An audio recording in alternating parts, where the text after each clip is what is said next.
저는 오늘 신명기 8장 1절로 10절의 말씀으로 광야의 목적, 광야의 목적 이와 같은 제목으로 말씀을 전하도록 하겠습니다. KBS에서 방송되는 인간극장이라고 하는 그런 프로그램이 있습니다. 지난 10월 마지막 주간에 KBS 인간극장에 우리 선희 씨, 우리 선희라는 그런 내용이 방송이 됐습니다. 이 선희 씨는 보험회사에 다니는 35살의 노처녀입니다. 아빠는 정신지체에 얼마 전에 뇌경색으로 쓰러져서 거동하는 것과 말하는 것이 굉장히 불편합니다. 밖에 나가려면 휠체어를 타고 나가야 합니다. 바로 아래에 33살의 여동생이 있는데 정신지체입니다. 인지력이 떨어져요. 그래서 10살 미만의 어린아이 수준입니다. 또 밑에 31살의 남동생이 있는데 정신지체에다가 대인기피증이 있어요. 그래서 밖에 나가지 않고 집에서만 그렇게 생활을 합니다. 그런데 이 집의 엄마는 이 선희 씨가 10살 때 집을 나가버렸습니다. 그래서 이 선희 씨는 10살 때 가장 아닌 가장 노릇을 하면서 이 세 식구를 건사하면서 살게 되었다라는 것입니다. 어렸을 때는 할아버지 할머니가 가까이 계셔서 도와줬지만 차례로 할아버지가 돌아가시고 할머니가 돌아가시고 나서는 이 선희 씨가 가장이 되어서 그 가정에 생계를 꾸려 나갔다고 합니다. 이 35살의 노처녀가 가족의 생계를 꾸려 나가는 그 모습을 보면서 뭐라고 얘기하냐면 지금 우리 가족이 별 탈이 없어서 감사합니다. 내가 볼 때는 정말 힘든 그런 상황인데 지금 우리 가족이 별 탈이 없어서 감사합니다. 그러니까 그동안 이 35살 때까지 엄마가 25년 전에 나가고 10살부터 지금까지 살아오면서 얼마나 많은 고통이 있었다는 거예요. 얼마나 많은 시련이 있었다는, 얼마나 많은 정말 어려운 일이 있었다는 겁니까? 지금 그 모습만 봐도 우리 정상적인 입장에서는 야, 어떻게 사나. 그런데 감사하대. 별탈이 없어서 감사됩니다. 그리고 자기만 건강하게 태어나서 자기만 모든 것을 다 가지고 있어서 식구들한테 미안하답니다.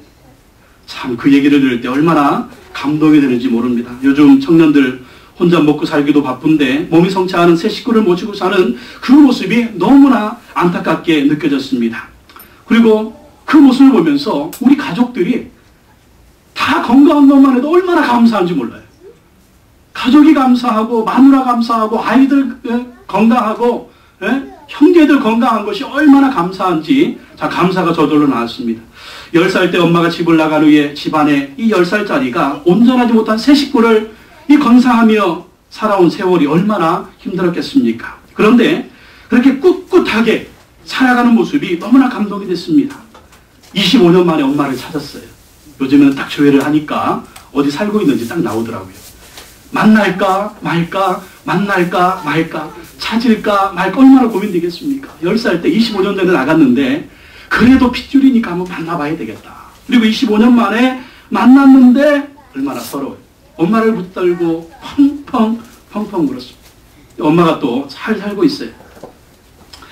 같은 여자 입장에서 엄마의 마음도 이해가 가는 거죠. 정신지체인 남편, 몸이 성하지 않은 정신지체 또 두 자녀, 굉장히 그걸 보고 선희 씨가 펑펑 울지만 또 붙들고 울지만 같은 여자로서 엄마의 마음을 이해를 합니다. 참 어떻게 저분이 저렇게 참 훌륭하게 살고 있나 그 모습을 보니까 가만히 보니까 기도하더라고요. 그러니까 밥 먹을 때 기도하고 교회도 다니고 그런 모습 보면서 역시 예수 믿는 사람이구나.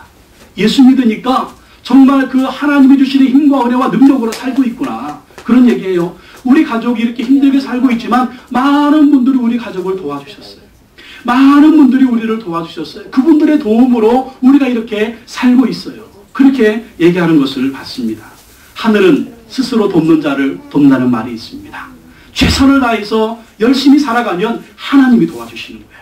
우리가 볼 때 저런 가정이 저런 환경이 어떻게 살 수가 있는가. 그러나 이 선희 씨 보험회사 다니면서 열심히 살고 또 보험회사 다니면서 많은 사람들한테 진심으로 막 하니까 사람들이 좋아하고 주변 사람도 좋아하고 게다가 또 공부까지 하더라고요. 국제 무슨 자격증 따려고 공부까지 하고 있어. 이야, 하나님을 의지하고 하나님 바라보고 하나님 신뢰하고 나아가니까 그의 가정이 광야인데 그 광야 속에서도 하나님이 은혜 주시고 힘 주시고 꿈 주시고 정말 놀라운 그 모든 어려움을 이길 수 있는 소망을 주시더라고요. 괜히 좋은 사람 있으면 소개시켜 싶은 중매하고 싶은 마음이 절로 생겨요. 아마 그 프로그램 본 사람은 저만 아니었을 거예요. 많은 사람들이 야, 선희 씨 참 착하다. 저렇게 신실하고 믿음 좋고 정말 가족들처럼 야, 좋은 사람 있으면 다들 중매하려고 지금 전화통에 불이 나고 있을 거예요.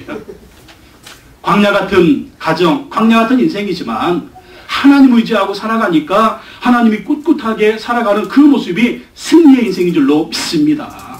어떤 어려움도 어떤 시련도요, 광야 같은 모습이 우리 앞에 있어도 이렇게 선희 씨처럼 하나님 의지하고 나아가면 정말 그 절망 중에 소망, 절망 중에 희망, 정말 어떻게 할 수 없는 그 모든 환경 가운데서 하나님이 승리를 주신다라는 것입니다.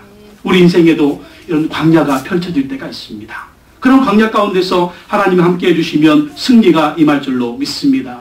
오늘 말씀에 보면 이스라엘 백성들이 젖과 꿀이 흐르는 가나안 땅에 들어가기 전에 광야에서 40년을 살게 됩니다. 그런데 이 광야는요, 하나님의 특별한 목적이 있었습니다. 그리고 이 광야가 끝난 후에 젖과 꿀이 흐르는 가나안 땅에 들어가서 이스라엘 백성들이 살게 됩니다. 우리 인생에도 광야를 만날 때가 있습니다. 신앙생활할 때도 어려운 일을 만날 때가 있습니다. 근데 이 광야, 이 어려움은요, 하나님 편에서 볼 때 특별한 목적이 있다는 것입니다. 하나님이 합력해서 선을 이루어 주신다라는 것입니다. 그래서 이 광야 같은 인생길에서 하나님의 훈련을 잘 받으면은요, 그 다음에 뭐가 있느냐? 젖과 꿀이 흐르는 가나안의 축복이 있다라는 거예요. 인생의 광야가 올 때, 인생의 어려움이 올 때, 인생의 고통이 올 때, 왜 나에게 이런 어려운 일이 왔어? 그렇게 실망하고 절망하면은요, 그 다음에 있는 하나님의 가나안의 축복을 받을 수가 없는 거예요.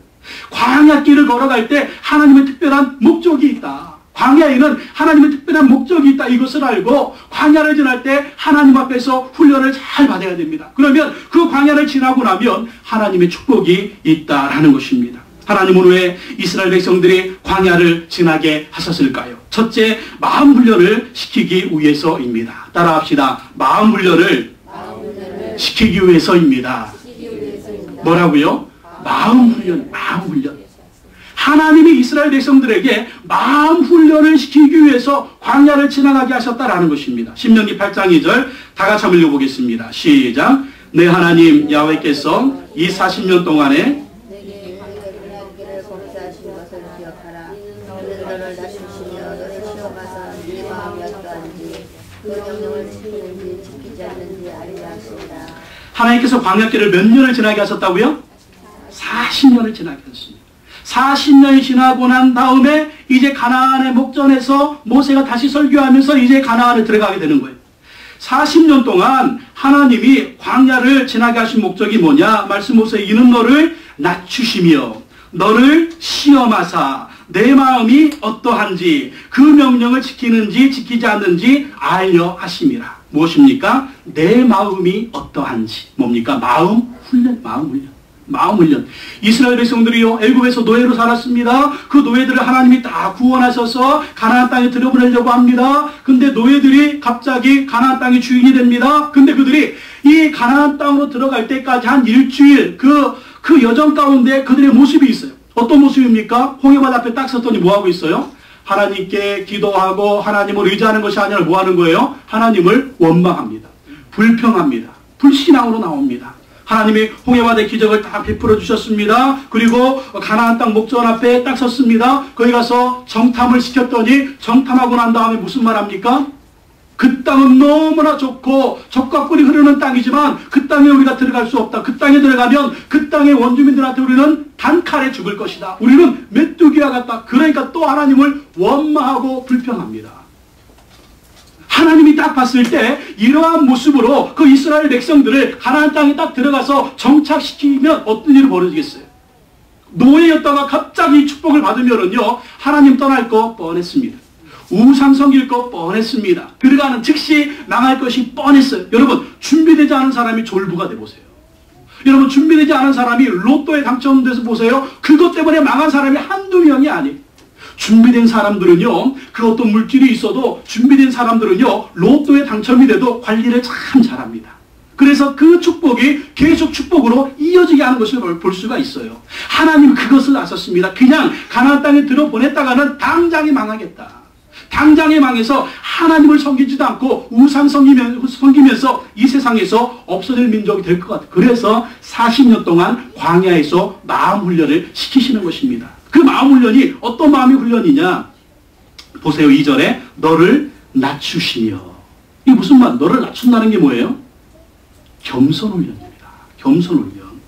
겸손한 마음을 하나님은 갖기를 원하셨어요. 하나님 앞에서 어떤 사람이 복을 받느냐? 하나님은 겸손한 사람에게 복을 주시는 거예요. 교만한 자를 하나님이 대적하시는 것입니다. 딱 보니까 이스라엘 백성들은 너무 교만해요. 말을 안 들어요. 말을. 너무나 교만하니까 낮추십니다. 낮추셔서 하나님 앞에서 겸손한 마음을 갖게 하시는 것입니다. 여러분, 하나님 앞에서 겸손하시기 바랍니다.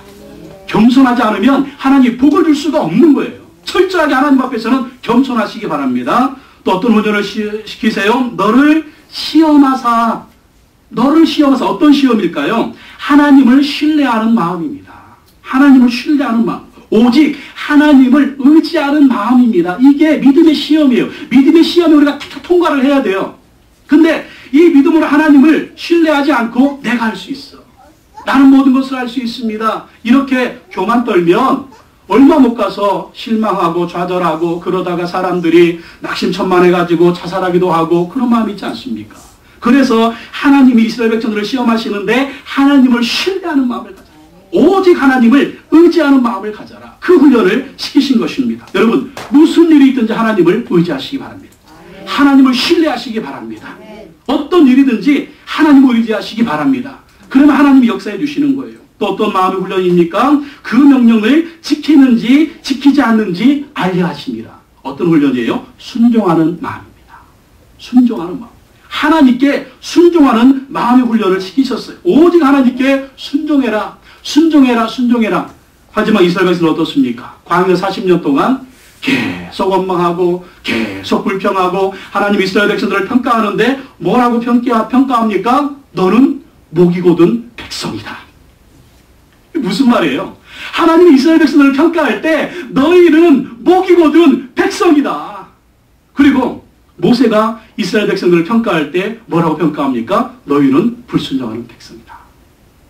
늘 원망불평하니까 하나님이 그것을 지적하셨습니다. 그래서 하나님께서 이스라엘 백성들에게 하나님의 명령을 지키는지 안 지키는지 순종하는 그런 마음의 훈련을 시키셨다는 것입니다. 여러분, 늘 하나님 앞에서 순종하는 마음을 갖기를 바랍니다.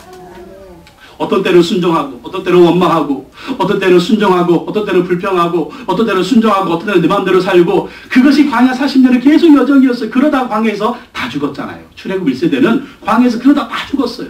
출애굽 2세대만 광야 훈련을 마치고 가나안 땅으로 들어가지 않습니까? 이 하나님의 연단, 이 하나님의 훈련을 잘 통과해야 하나님의 축복을 받는 거예요. 하나님 앞에 쓰임받은 사람들 보십시오. 모세도 광야에서 40년 훈련을 받았습니다. 그리고 40년을 위대하게 쓰임받았잖아요. 요셉도 노예로 죄수로 13년을 훈련받았습니다. 그리고 애굽의 총리가 되지 않았습니까? 다윗도 10년을 도망자 신세로 광야 훈련을 받았습니다. 그리고 난 후에 하나님이 기뻐하시는 이스라엘의 최고의 왕이 되었습니다. 예수님도 사역하시기 전에 40일 동안 광야에서 마귀의 시험을 받으셨습니다. 그리고 3년 만에 공생애를 승리하셨습니다. 사도 바울도 예수님 만나고 난 후에 아라비아 광야로 가서 3년 동안 광야 생활을 합니다. 그리고 고향 다소에 가서 수년 동안 문맹의 세월을 지난 다음에 나중에 바나바와 함께 안디옥 교회에 가서 공동 담임 목사가 되어서 1차 선교여행, 2차 선교여행, 3차 선교여행을 하면서 로마에까지 복음 전하는 죽을 때까지 순교하는 순간까지 위대한 종으로 쓰임받은 것을 볼 수가 있습니다.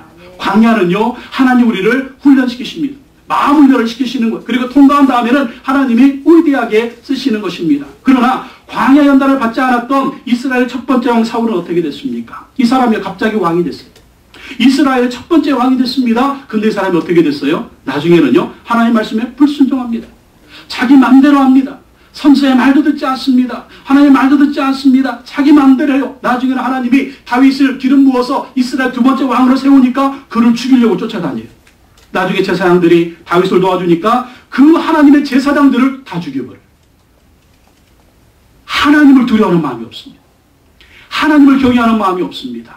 그러니 이 사울을 하나님 어떻게 합니까? 전쟁터에서 죽이십니다. 철저하게 심판하십니다. 광야의 연단을 거치지 않고 갑자기 복을 받으니까 이 복이 오히려 사울에게는 화가 된 거예요. 하나님께 쓰임받지 못한 것입니다. 그러므로 여러분, 우리가 광야를 지날 때 마음 훈련을 잘 받아야 될 줄로 믿습니다. 어려운 일이 닥치면, 고난이 닥치면 원망하지 말아야 됩니다. 불평하지 말아야 됩니다. 교만하지 말아야 됩니다. 믿음을 저버리지 말아야 됩니다. 내 마음대로 행동하지 말아야 됩니다. 하나님 앞에서 더 겸손해야 될 줄로 믿습니다. 하나님을 더 신뢰해야 될 줄로 믿습니다. 하나님께 더 순종해야 될 줄로 믿습니다. 그래야만이 광야가 더 큰 축복이 되는 거예요. 나는 왜 이렇게 되는 일이 없나? 나는 왜 이렇게 안 되나? 그럴 때 자포자기하고 원망하고 불평할 것이 아니라 겸손한 마음으로 하나님을 바라보라는 거예요. 더 하나님을 신뢰하라는 것입니다. 더 하나님 말씀 붙들고 순종하라는 것입니다. 그러면 하나님이 역사해 주실 줄로 믿습니다. 우리도 광야 훈련을 잘 받아야 되겠지만 우리 자녀들도요, 광야 훈련을 통과시켜야 됩니다. 우리가 사는 세상 얼마나 험한 세상입니까? 이 험한 세상 가운데서 우리 자녀들을 잘 살려면은요, 이 광야에서 마음 훈련을 단단히 받아야 돼요. 여러분, 우리 자녀들 옥동자처럼 키우지 마세요. 공주나 왕자처럼 키우지 마세요. 왜요? 세상은요, 궁궐이 아닙니다. 세상은요, 광야예요. 이 광야 같은 세상에서 잘 살아남으려면 우리 자녀들이요, 잡초같이, 표현이 좀 그렇지만 잡초같이, 마음도 잡초같고 정말 인생도 잡초같이 어떤 어려움도 시련도 잘 견딜 수 있는 그러한 마음의 훈련과 연단이 돼 있어야 됩니다. 자식들이 모든 거 부모님이 다 알아서 해결해 주지 마세요. 웬만하면 지들이 알아서 해결 좀 하게, 그렇게 막 몰아내세요. 우리 어른도 어렸을 때 우리 어떻게 컸습니까? 옛날에 정말 먹고 살기 힘들 때 초등학교 졸업하고 서울 올라가서 막 봉제공장 가서 열심히 일하면서 먹고 살았잖아요. 중학교 졸업하고 막 서울에 올라가서 직장생활하면서 그렇게 열심히 살았잖아요. 단칸방에 살고 월세방에 살고 그렇게 살면서 집도 사고 아파트도 사고 막 그리고 자식 키우고 공부, 그렇게 컸잖아요. 그렇게. 그런데 요즘 애들은 뭐 대학 보내줘, 대학 보내주면 등록금 내줘, 뭐 그게 끝인가요? 또 뭐 결혼하면 집 이러면 안 돼요. 영국에 살면서 보니까 아이들은요, 20살 지나고 나면 이제 자기 살 길을 가는 거예요. 20살 넘어서까지 부모의 도움 받는 것을 창피하게 생각합니다. 무능력하다고 생각해요. 그래서 18살 고등학교 졸업하면은요, 대학 학자금 받아서 공부하고 아르바이트하고 그러면서 아이들이 다 자기 지갈 길을 가는 겁니다. 20살 넘어서 부모의 도움 받는 것을 굉장히 창피하게 생각합니다. 무능력하게 생각합니다. 근데 우리나라는 부모님들이 너무 잘해주는 거예요. 그러면 안 됩니다. 20살 딱 지나면 대학 들어가면 악기를 네가 이제 개척해라. 그렇게 해줘야 됩니다. 그래야 잡초같이 커서 어디 내놔도 잘 살 수가 있다라는 거예요. 태풍이 지날 때 보면은 나무들이 푹푹 쓰러집니다. 근데 그 쓰러진 나무들을 보면은요, 왜 쓰러지느냐? 뿌리가 깊지가 않아요. 뿌리가 깊지 않아요. 뿌리를 깊이 쫙 땅에 박아야 쓰러지지가 않는데, 쓰러진 나무들 보면은요, 이 뿌리가 어떻게 되냐면 문어발처럼 됐어요. 문어발처럼 쭉쭉쭉쭉 있으니까 깊이 안 들어가고 옆에다가 퍼져 있으니까 푹 쓰러지는 거예요. 우리 아이들도 자녀들도요, 마음 훈련을 강하게 받아야 돼요. 그래서 성공도 배우고 실패도 배우고 웃음도 배우고 상처도 배우고 고통도 배우고 정말 공부할 때 1등도 해보고 꼴찌도 해보고, 그런 어려움들을 잘 통과해야 이 세상을 정말 잘 살 수가 있다라는 것입니다. 지난주에 우리 유창석 권사님 만났는데 사위가 고등학교 선생님이에요. 근데 이 학교에 아이가 자살했대요. 다른 반 아이인데 그 이유가 뭐냐? 중학교 다닐 때는 반에서 1, 2등 했나 봐요. 근데 고등학교 들어오니까 잘하는 애들이 굉장히 많잖아요. 그러니까 고민이 되는 거예요. 스트레스가 되는 거예요. 그래가지고 자기 집 옥상에서 충전기로 목매달아가지고 죽었대요. 아니, 고등학교 지금 그 창창한 나이인데, 앞으로 살 날이 창창한데, 왜 그럴까요? 여러분, 공부에 몰입시키지 마십시오. 공부가 인생의 전부는 아닙니다. 공부 못하면 어때요? 선우 씨 가정처럼 건강하면 되지. 애들은요, 공부 잘하는 애는 공부해야 돼요. 근데 공부가 아니고 다른 데 은사 있는 애 있어요.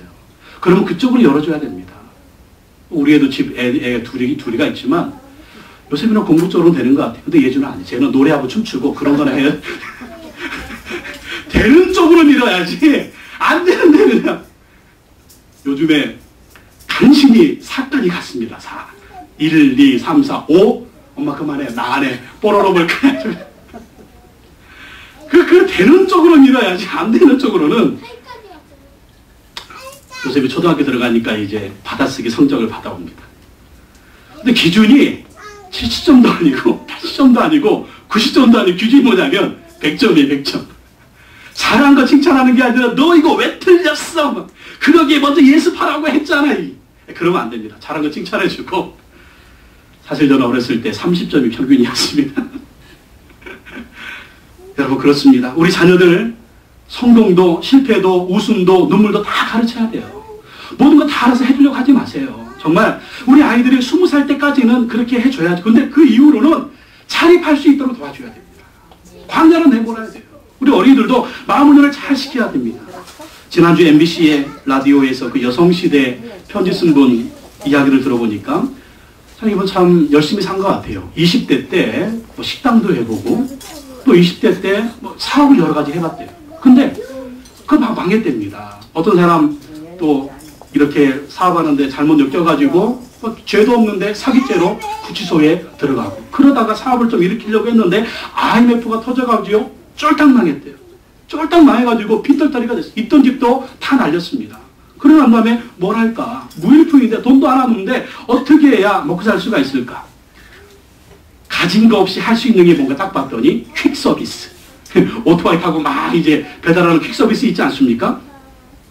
그래서 오토바이를 무조건 샀대요. 오토바이를 무조건 사가지고 퀵 서비스를 하려고 했는데 세상에 서울 지리를 하나도 모르는 겁니다. 사기만 하면 뭐해. 서울 지리를 모르는데 그래도 택시기사들한테 길을 묻고 해가지고요. 그 퀵 서비스를 15년을 했대요. 15년을 해가지고 비가 오나 눈이 오나 열심히 했답니다. 그래가지고 지금은 월 평균 450만 원을 받는데요. 빚도 다 갚고요. 집도 샀대요. 그리고 그 업계에서 최고가 됐대. 최고. 이렇게 살면 되는 겁니다. 이렇게 살면 돼요. 여러분 더 중요한 거는요. 하나님을 잘 믿는 믿음의 마음을 훈련시켜야 됩니다. 우리 자녀들 부모님이 언제까지 책임지겠어요? 다 세상 떠나지 않습니까? 하나님 우리에게 복을 주셨는데 우리에게 복을 주신 하나님이 자녀들에게도 복을 주셔야 되잖아요. 그러려면 하나님을 잘 섬기게 해야 됩니다. 하나님을 잘 섬기도록 훈련시키고 또 부모가 믿음의 본을 보여주고 신앙의 본을 보여주는데 여러분 20살 이전에요. 20살 지나면 끝난 겁니다.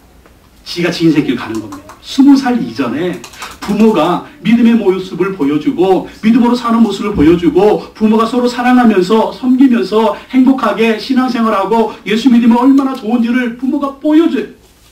20살 이전에 20살 넘어가면 안 돼요.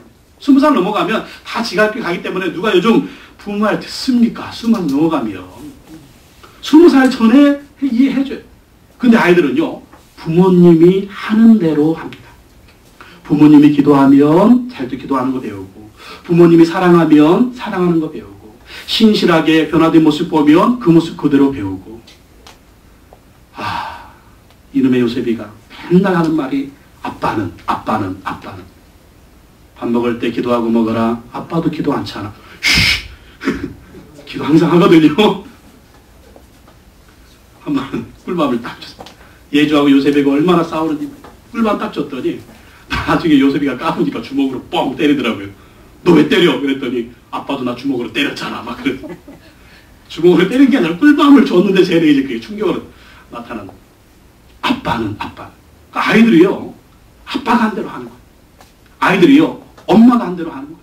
말로 되는 게 아닙니다. 내가 행동으로 보여줘야 돼. 그러면 그 모습을 그대로 답습을 하는 거예요. 답습을 해가지고 그대로 사는 겁니다. 그러면 여러분 믿음으로 아름다운 모습을 보여주시기 바랍니다. 부부가 사랑하는 모습을 보여주시기 바랍니다. 행복하게 사는 모습을 보여주시기 바랍니다. 섬기는 모습을 보여주시기 바랍니다. 예수 믿는 것이 얼마나 좋은지를 보여주시기 바랍니다. 그러면 그거 보고 크는 거예요. 우리 부모님처럼 나도 교회 잘 다녀야 되겠다. 나도 예수님 잘 믿어야 되겠다. 힘들고 어려울 때 기도하는 모습을 보여주십시오. 힘들고 어려울 때 믿음으로 사는 모습을 보여주면 우리 자녀들도 그것을 배우고 믿음을 갖게 된다라는 것입니다. 우리 집사람 언니 딸이 이번에 수능을 보고 대학에 들어갑니다. 근데 얘가 어디에 대학 원서를 어디에 넣었냐면 우리가 소위 말하는 상위권 대학에 넣었어요. 그걸 보고 깜짝 놀랐습니다. 왜냐면요 제가 얘를 10년 전부터 하는데 얘는 어떤 애냐면 공부하는 애 아니에요. 내가 10년 전에 예를 봤을 때 그때 초등학교 4학년인가 3학년 때인데 엄마가 걔 이름이 하늘인데 하늘아 숙제해야지. 그럼 뭐라고 하는 줄 아세요? 그냥 놀고 학교 가서 한 대 맞을 거야. 그러면요 이 아빠가 뭐라고 얘기하냐면 그래 공부는 뭐하러 하냐 가서 한 대 맞아. 이러던 애였거든요. 이러던 애. 이러던 애가 아니 뭐 공부를 얼마나 잘했길래 상위권 대학에 넣었다라는 거예요. 뭐 1, 2, 3, 4 뭐 그런데 넣었다라는 거예요. 그러니까 가만히 들어봤더니 아빠는 뭐 교회 잘 안 다니니까 사업하면서 술 먹고 담배 피고 하여튼 뭐 잘 안 하니까 엄마가 목사님 딸이잖아요. 얼마나 기도하고 아이들이 3남매인데 우르르 몰고 그냥 교회 데리고 가는 거예요. 우르르 몰고 교회 데리고 가고 또 교회에서 봉사하고 아이들 막 신앙 그렇게 하게 하고 그러면서 이제 믿음 들어가게 한 겁니다. 근데 문제는요 믿음이 들어가니까 아이들 공부도 잘하더라는 거예요. 믿음이 들어가니까 공부를 잘하고 공부를 잘하니까 그렇게 되는 거죠. 교회를 다니고 또 교회에서 운영하는 대안학교에 들어갔습니다. 그 대안학교에서 선생님들이 지도를 받았어요. 미스코리아 옛날에 그 박샤론 자매 그 교회. 선생님들이 얼마나 믿음으로 지도를 잘해주는지 거기서 지도를 받아서 아이가 믿음이 들어가니까 공부도 열심히 해서 그렇게 하게 됐다는 것입니다. 저 형이 하는 얘기가 무슨 얘기를 하냐면 우리가 교회를 통해서 축복을 많이 받았어요. 그 말이 얼마나 감동이 되는지. 우리가 교회를 통해서 축복을 많이 받았어요. 그렇습니다. 여러분 믿음의 훈련을 지키십시오. 그러면 우리가 이 세상을 떠나도 부모님이 세상을 떠나도 우리 아이들 어디에 있어도요 하나님이 붙들어 주시고 하나님이 함께 하셔서 복이 임할 줄로 믿습니다. 하나님은 광야에서 마음 훈련을 지키셨습니다. 또한 두 번째 하나님은 말씀으로 사는 것을 알게 하셨다라는 것입니다. 따라합시다. 하나님의 말씀으로 사는 것을 알게 하셨습니다. 신명기 8장 3절 말씀 다 같이 읽어보겠습니다. 시작. 너를 낮추시며 너를 줄이게 하시며 또 너를 알지 못하며 내 조상들도 알지 못하던 만나를 내게 먹이신 것은 사람이 떡으로만 사는 것이 아니요 야훼 입에서 나오는 모든 말씀으로 사는 줄을 내가 알게 하려 하심이니라. 아멘. 이 말씀을요 현대어 성경은 이렇게 기록하고 있어요. 주께서 여러분의 고집을 꺾으실 때에 얼마나 은혜가 되는지 주께서 여러분의 고집을 꺾으실 때에 여러분을 굶주리게 하셨습니다. 그러나 그때까지 여러분도 몰랐고 여러분의 조상들도 몰랐던 만나를 주께서 여러분에게 먹여주셨습니다. 그 목적은 사람이 밥으로만 사는 것이 아니라 야훼의 입에서 나오는 모든 말씀으로 산다는 것을 주께서 여러분에게 가르치시는 데에 목적이 있습니다. 이게 무슨 말입니까? 우리 인생을 살아가는데 밥으로 되는 게 아니라는 거예요. 다른 말로 하면 우리의 힘과 능력으로 사는 것이 아니라 하나님의 말씀으로 하나님이 말씀하시면 그 말씀의 역사가 기적이 되어서 우리에게 놀라운 필요한 것들과 우리 생의 모든 것들을 하나님이 채워주시는 축복이 있다라는 것입니다. 여러분 이스라엘 백성들이 광야에서 40년을 지났습니다. 여러분 40년 광야에 살면서 거기서 농사를 짓겠습니까? 아니 광야 40년을 지나면서 무슨 짐승을 키우겠어요? 광야에서 살아있는 거 뭐겠습니까? 가끔 코브라 하나 왔다 갔다 할까? 우리나 그거 잡아먹지 이스라엘 사람들은 안 잡아먹어요. 예? 먹을 게 하나도 없는 거예요. 그리고 낮에는 햇빛이 쨍쨍 내리쬐는데 그거 지나가다가 물이 없어가지고 타 죽어요. 밤에는 또 얼마나 추운지 추워서 제대로 살 수가 없습니다. 근데 하나님이 말씀하시니까 어떤 일이 있습니까? 햇빛이 쨍쨍 내리쬐는 낮에는 구름기둥이 쫙 떠가지고 하나님 말씀에 구름아 덮어라 구름이 쫙 생기죠. 밤에는 추우니까 하나님이 불아 쫙 덮으라 그들이 사는 그 천막친 그 군주기 있는 곳에 불기둥이 쫙 생기는 거예요. 먹을 것이 없어요. 근데 하나님이 아침마다 만나를 내려주는 만나를 갖다가 쪄먹기도 하고 볶아먹기도 하고 삶아먹기도 하면서 그걸 먹고 살았어요.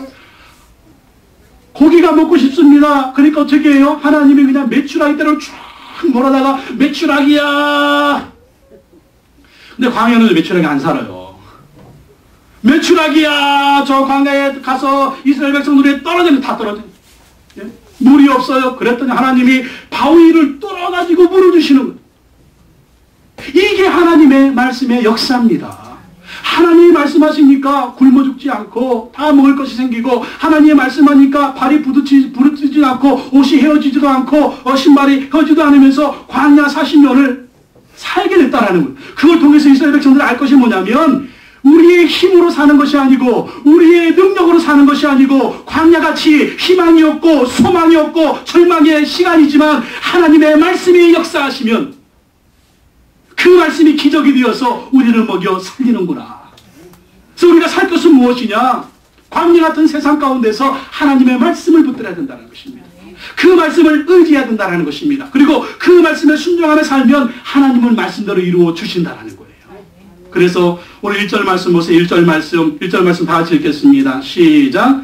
내가 오늘 명하는 모든 명령 너희는 지켜 행하라. 그러면 너희가 살고 번성하고 야훼께서 너희의 조상들에게 맹세하신 땅에 들어가서 그것을 차지하리라. 어떻게 하면? 내가 오늘 명하는 모든 명령 너희는 지켜 행하라. 말씀을 지켜 행하면 어떤 축복? 그리하면 너희가 살고 번성하고 야훼께서 너희 조상들에게 맹세하신 땅에 들어가 그것을 차지한다라는 것입니다. 말씀이 능력이라는 거예요. 말씀이 축복이라는 것입니다.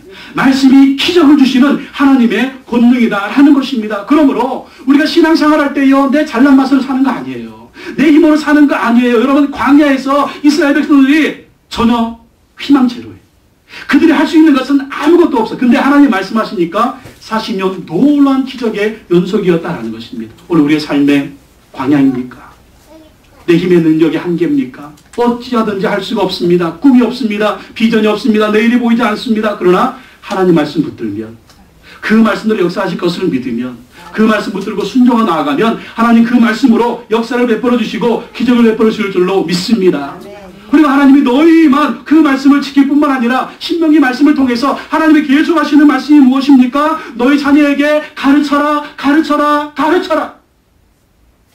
하나님 말씀을 가르쳐라, 가르쳐라. 집에 들어갈 때도 가르치고 집에 나갈 때도 가르치고 어디에? 이마에 새기고 손목에 새기고 주야로 그것을 가르치고 묵상하게 하고 심지어는 그걸 집에 써놓기도 하고, 네? 그렇게 하나님을 경외하는 법을 가르치라는, 하나님의 말씀 순종하는 것을 가르치라는 걸, 그래야 어떻게 된다고요? 그래야 하나님의 복이 자손 만대 전해질 것이다라는 것입니다. 부모님은 열심히 신앙생활 했는데 자식들은 신앙생활 안 해요. 부모님은 열심히 하나님의 말씀 순종했는데 자식들은 하나님의 말씀 불순종해. 하나님의 축복은 거기서 스톱입니다.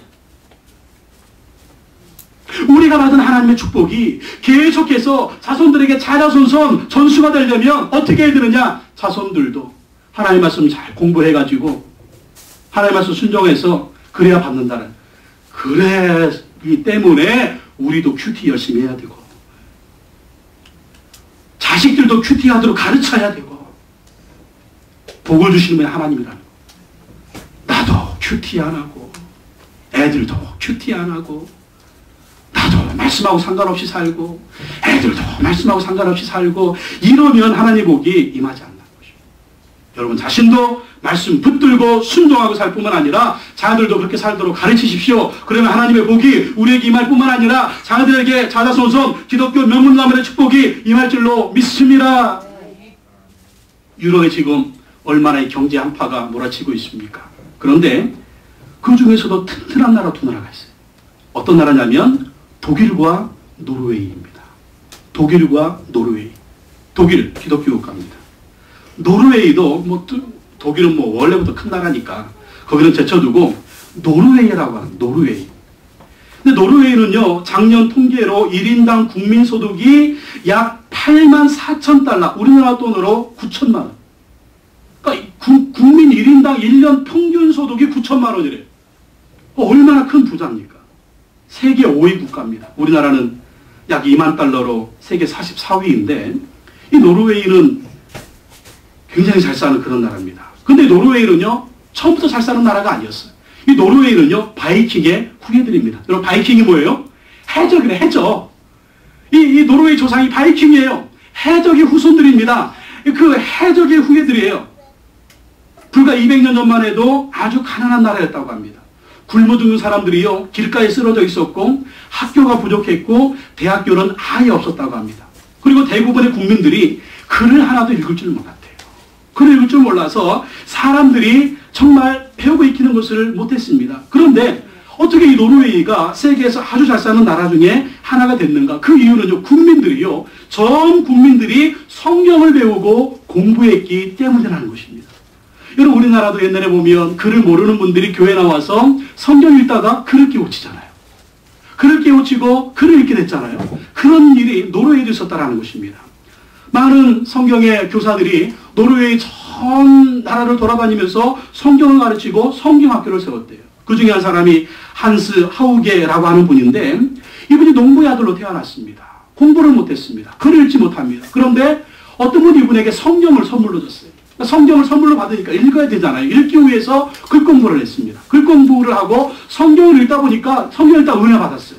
은혜 받아가지고 예수님 믿게 됐습니다. 예수님 믿으니까 예수님이 설명 주시는데, 너는 노르웨이를 돌아다니면서 이 말씀을 가르쳐라.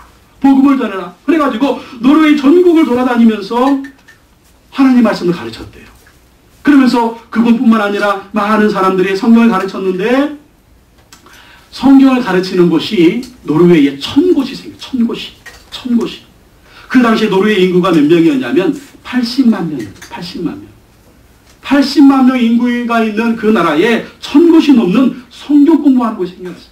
사람들이 성경 읽고 성경 공부하고 또 성경 서적 읽다가 글을 깨우치는 거예요. 그러면서 이제 또 예수님 믿는 거예요.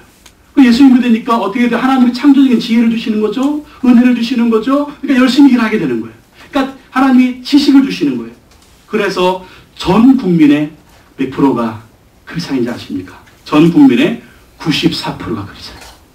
94%가 예수님을 믿는 복음 루터교의 성도들입니다. 그러니 이 나라를 하나님이 축복을 줍니다. 바이킹의 후예들인데, 해적의 후예들인데 세계에서 5번째로 잘 사는 그런 나라가 되었다라는 것입니다. 한스 하우게는 이런 말을 했습니다. 하나님의 말씀이 우리가 이 세상에서 가진 모든 것보다 더 귀중하고 귀중한 보물이다. 하나님의 말씀이, 성경이 우리가 이 세상에 가진 것들 중에 가장 귀하고 귀한 보물이라는 거예요. 그 성경 속에서, 하나님 말씀 속에서 온갖 보물이 쏟아진다는 것입니다. 그 말씀 붙들고 순종했더니 전 국민이 복을 받는 그러한 나라가 되었다라는 것입니다. 여러분, 하나님 말씀 붙들고 순종하시기 바랍니다. 말씀으로 사는 것입니다. 말씀 붙들면 말씀으로 하나님이 역사해 주시는 것입니다. 세 번째, 광야의 목적 무엇입니까? 마침내 복을 주시기 위함입니다. 따라합시다. 마침내 복을 주시기 위함입니다. 신명기 8장 16절 다 같이 한번 읽어보겠습니다. 시작. 내 조상들도 알지 못하던 만나를 광야에서 내게 먹이셨나니 이는 너를 낮추시며 너를 시험하사 마침내 내게 복을 주려 하심이었느니라. 아멘. 뭐라고요? 마침내 내게 복을 주려 하심이었느니라. 광야는요, 끝이 있습니다. 광야는 끝이 있어요. 광야 시험을 지나고 나면 하나님이 마침내 복의 복을 주신다는 것입니다. 광야를 지나고 난 다음에 젖과 꿀이 흐르는 가나안 땅으로 하나님 인도해 주셨다라는 거예요. 그래서 우리가 광야를 지날 때 이 광야가 언제 끝날까? 끝납니다. 하나님이 마침내 끝내고 젖과 꿀이 흐르는 가나안 땅에 들어가게 하시는 거예요. 근데 중요한 것은 그 광야를 지날 때에 광야 훈련을 잘 받아야 된다는 거예요. 그리고 하나님이 마침내 젖과 꿀이 흐르는 가나안 땅에 축복을 주셨을 때에, 마침내 복을 주셨을 때에 계속적인 하나님의 복을 받기 위해서 하나님 앞에 온전히 서고 하나님을 섬기는 그러한 삶을 살아야 된다라는 것입니다. 그래야만이 계속 축복이 이어진다라는 것입니다. 하나님이 이 세상에서 가나안의 축복만 주십니까? 우리에게는 영원한 축복이 있습니다. 무엇입니까? 천국의 축복이 있는 줄로 믿습니다. 천국의 축복이 있는 거예요. 영원한 가나안의 축복이 있다라는 것입니다. 그러므로 여러분 기억하십시오. 힘들고 어려운 일이 있을 때 하나님 바라보고 하나님 의지하고 나아가면 언젠가 이 광야는 끝난다. 하나님이 마침내 복을 준다는 사실을 믿으시기 바랍니다. 지능문화 주식회사 회장인 박경진 장로님이 있습니다. 이 박경진 장로님은 이 농촌에서 가난한 시골에서 태어났습니다. 형제가 몇 명이냐? 10남매 중에 9째로 태어났다. 우리 집도 10형제 중에 9째가 전대. 가난한 시골에서 10형제 중에 9째로 태어났습니다. 근데 얼마나 가난했는지 이 박경진 장로님을 어머니가 출산할 때에 혼자 출산하고 혼자 탯줄을 끊었대요. 그리고 이 아이가 태어났는데 한쪽 눈이 감겨져 있는 겁니다. 그러니까 애꾸눈으로 태어났어요. 애꾸눈으로 태어나고요. 태어나가지고요. 얼마나 소외감, 열등감이 심했겠습니까? 나는 반쪽짜리 인생, 50% 인생, 나는 애꾸는 인생이야. 또 어렸을 때는 놀리잖아요. 그렇게. 그래가지고 그런 상처를 받고 열등의식을 가지고 그렇게 컸습니다. 그런데 12살 때 6.25가 터졌는데 그 북에서 피난 온 예수 믿는 사람들이요. 막 천막 쳐놓고 예배드리더래요. 그래서 교회 한번 갔습니다. 근데 교회 가서 예배드리다가 예수님 믿게 됐어요. 예수님 믿고 나니까 이 마음에 희망이 생기기 시작했습니다. 어느 날 목사님이 교회에서 설교하는데 요한복음 9장에 날때부터 소경된 사람의 설교를 했습니다. 그 날때부터 소경된 사람, 제 아들이 예수님께 묻지 않습니까? 예수님, 저 사람이 소경으로 태어난 것은 누구의 죄 때문입니까? 저 사람의 죄 때문입니까? 아니면 저 사람의 부모가 잘못해서 저 사람이 소경으로 태어났습니까? 예수님이 뭐라고 말씀하셨어요? 저 사람의 죄도 아니고 부모의 죄도 아니다.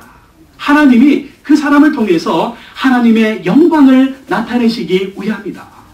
하나님의 영광 받으시려고 저렇게 태어나게 하셨다. 그리고 예수님이 치료해주지 않습니까? 그 말씀 듣고요. 이 박경진 장로님이 큰 은혜를 받았습니다.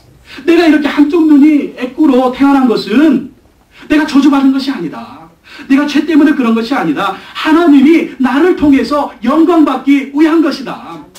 그 말에 은혜를 받고요. 나에게 좋은 일이 일어날 거야. 하나님이 나를 축복해 주실 거야. 하나님 나를 통해서 영광 받으실 거야. 그래가지고 가난한 시골이었지만 서울에 가서 뭐 밀어줄 사람 없고 도와줄 사람이 없으니까 힘들고 어렵게 막 밥을 굶으면서 열심히 일했다는, 신앙생활 열심히 했습니다. 새벽기도 열심히 했습니다. 주일 예배 빠지지 않고 나갔습니다. 항상 하나님께 감사하면서 하나님 감사합니다. 감사하면서 감사 예물 드렸습니다. 그랬더니 하나님이 모든 어려움과 역경을 다 이기게 하시고 진흥문화 주식회사를 설립하게 하시고 회장으로 만들으셨다. 박경진 장로님이 이런 얘기를 합니다. 이제 와보니 예수님을 믿는다는 것이 얼마나 큰 축복이며 감사의 힘이 얼마나 위대한 것인지 더 깊이 깨닫게 되었습니다. 저는 여한이 없는 감사함으로 여생을 하나님께만 헌신하고자 합니다. 지금의 제 삶도 이후의 제 삶도 늘 하나님께 감사할 뿐입니다. 그렇습니다. 하나님 마침내 복을 주시는 것입니다. 광야 끝나면 하나님의 복이 있는 것입니다. 늘 하나님을 바라보고 하나님을 의지하면서 하나님이 주시는 복을 바라보고 승리하시기 바랍니다. 인내하시기 바랍니다. 믿음으로 승리하시기 바랍니다. 그럼 마침내 하나님께서 여러분에게 복의 복을 주실 줄로 믿습니다. 기도하겠습니다. 하나님 아버지 감사합니다. 우리가 광야를 지나갈 때에 하나님의 분명한 목적이 있다는 것을 알게 하여 주시옵소서. 마음 훈련을 잘 받게 하여 주시옵소서. 겸손 훈련, 믿음 훈련, 순종 훈련을 잘 받아 하나님의 마음에 합한 사람들이 되게 하여 주시옵소서. 그리고 이 광야를 지날 때 하나님의 말씀으로 사는 것을 알게 하여 주시옵소서. 하나님 말씀 붙들고 순종하고 의지하면서 말씀대로 역사하시는 하나님의 기적을 늘 경험할 수 있는 우리의 삶이 되게 하여 주시옵소서. 하나님 마침내 복을 주십니다. 광야를 지나고 나면 마침내 하나님이 복을 주십니다. 하나님의 그 복을 바라보며 늘 승리할 수 있는, 광야를 지나갈 수 있는 우리가 되게 하여 주시옵소서. 지금 삶 가운데 광야가 있습니까? 어려움이 있습니까? 고난이 있습니까? 낙심하지 말고 실망하지 말고 마침내 복을 주시는, 광야를 끝나게 하시는 하나님을 바라보며 승리하며 나갈 수 있는 우리 모든 성도님들이 되게 하여 주시옵소서. 예수님의 이름으로 기도하옵나이다. 아멘.